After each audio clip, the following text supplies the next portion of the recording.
everyone, it's Shalini. Welcome to my channel. Today I'm going to be talking about the Grace Hopper Conference and how to prepare for it. A lot of my friends, classmates, and work colleagues have asked me about the conference in the past, so I thought this would be a good video to answer some of those questions and how to prepare for it. Even though the conference is a few months away, the preparation for the conference starts right now. So the Grace Hopper Conference, also sometimes shortened as GHC, is the largest women in computing conference in the world. Each year it keeps getting bigger and bigger in order to try and accommodate as many women as possible. I think the numbers from last year are over 20,000 attendees from over 70 different countries, which is absolutely crazy, but it's also so cool to see this huge community of women technologists all coming together for this conference. Having that many people at one conference can be overwhelming with all the different talks, workshops, career fairs, and companies, and people, and networking sessions, and dinners, and deadlines, and so much more. So I have had the opportunity to go to the conference for the past 2 years in 2018 and in 2019, both times as a college student, and there is a lot that I have learned from the whole experience, what to do and also what not to do. So today I'll be telling you all a few tips based on my experience and what I've learned over the past few years. That way you can have the best experience possible at the conference. So without further ado, let's get into the video.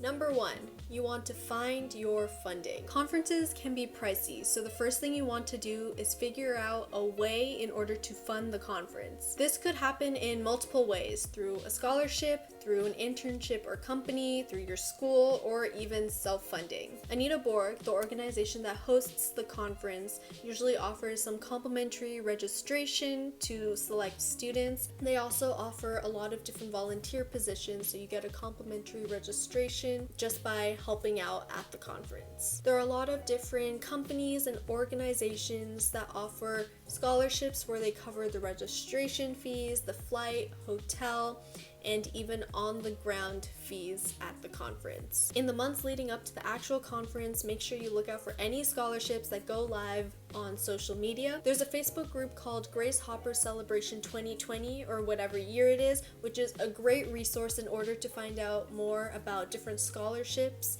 and different resources related to funding for the conference. Any opportunities that come up are usually posted in that group. I'll make sure to put the link in the description below. Number 2. Registration. This is kind of tied into funding, but you need to get a registration in order to attend the conference. Once the registration date and time is released, make sure you put that in your calendar and set a bunch of reminders for it, because this is literally the single most important day of the pre-conference period. Registration day. On the day of registration, make sure you're on the page at least 10 to 15 minutes before with good Wi-Fi. You have to watch the clock and refresh as soon as it hits the registration time. Otherwise, you'll be stuck in a really long waiting queue, and tickets sell out super fast for this. One year, it sold out within 30 minutes. Another site to have open during registration is Anita Borg's Twitter account. I'll make sure to put that link in the description below as well. They usually post quick updates about registration through their Twitter page because the site takes a while to refresh and reload, so Twitter is a very reliable source in this case for registration. Also, if you have problems during registration, if something didn't go through quite right, if you aren't sure because you didn't get a confirmation email, you can tweet and send a private message to Anita Borg, and they will respond really quickly addressing any issues that you have. So TLDR, get to the registration site early, watch the clock, and make sure you have Anita Borg's Twitter account open in case anything goes wrong. Number 3, flights and hotels. This isn't super relevant in 2020 with the conference going virtual, but usually flights and hotels is something that you want to book either before or right after you get your registration for the conference. The conference is going to be a lot more tiring than you expect it to be, so you want to try and get lodging as close to the convention center as possible in order to reduce any traveling time and traveling costs as well. If you need to find someone to split a hotel with or an Airbnb with, make sure to check out the Grace Hopper Facebook group that I mentioned before.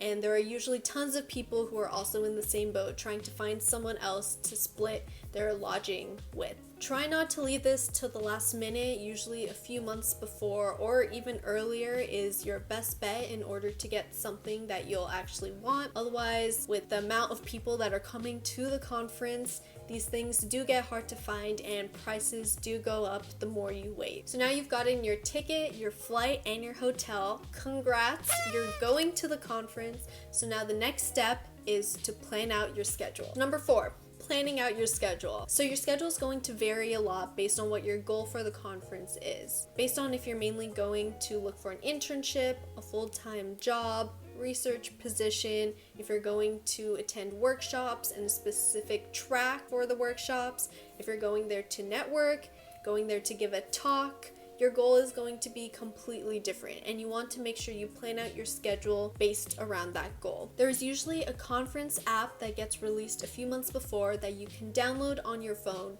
and there's a list of all the talks, the workshop tracks, the keynote speakers, the different companies attending, and so much more. And you can easily put all of that into a calendar through the app so you can visualize what your days are going to look like. There is a lot to do, so spend some time thinking about what you want your conference to look like and research a little bit into what you want to actually do during the conference. There is a separate day outside of the registration day in order to sign up for different talks and workshop tracks that you might be interested in, so make sure to look out for this date. If you're planning on attending the career fair because you're looking for an internship or a full-time job, research the companies that you're interested in and aim to visit them on the first or second day of the conference. Prep a short pitch about yourself and be prepared to talk about your previous experiences and why you're interested in working for them. And also start to practice interviewing.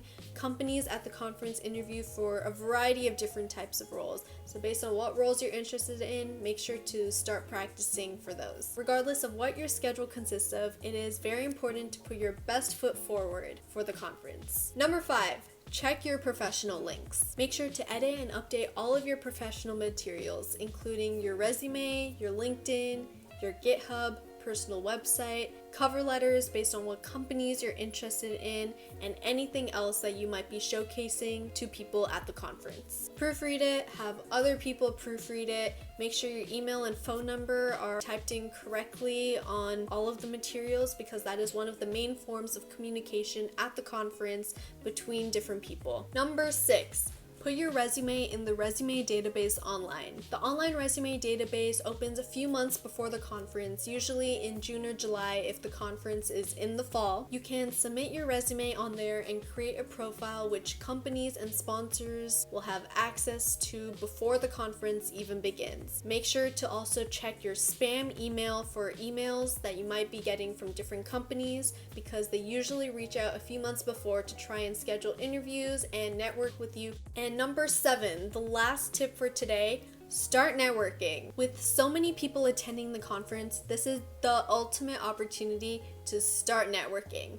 And the best part is, you don't even need to wait for the actual conference in order to start networking. You can start networking right now. The Facebook group that I mentioned earlier is a great place to start networking and start connecting with people who might have similar interests as you. There's also usually a Slack group that's created closer to the time of the conference with different channels relating to different topics, such as data science, UI UX design, front end, back end, networking, careers, and so much more. So those are just a few tips I had based on what I've learned over the past few years and what I've done to prepare for the Grace Hopper conference. Over the next few weeks, I'll be posting more videos related to the Grace Hopper conference and things you can do to prepare yourself and put your best foot forward for the conference. If you liked this video, make sure to give it a thumbs up and make sure to subscribe down below if you're new and hit the bell notification in order to get notified when I post a new video. If you made it this far, leave a comment or question down below letting me know what you would like to learn about my experience about the conference, and I'll try and answer it in my next video. And I'll see you next time. Bye!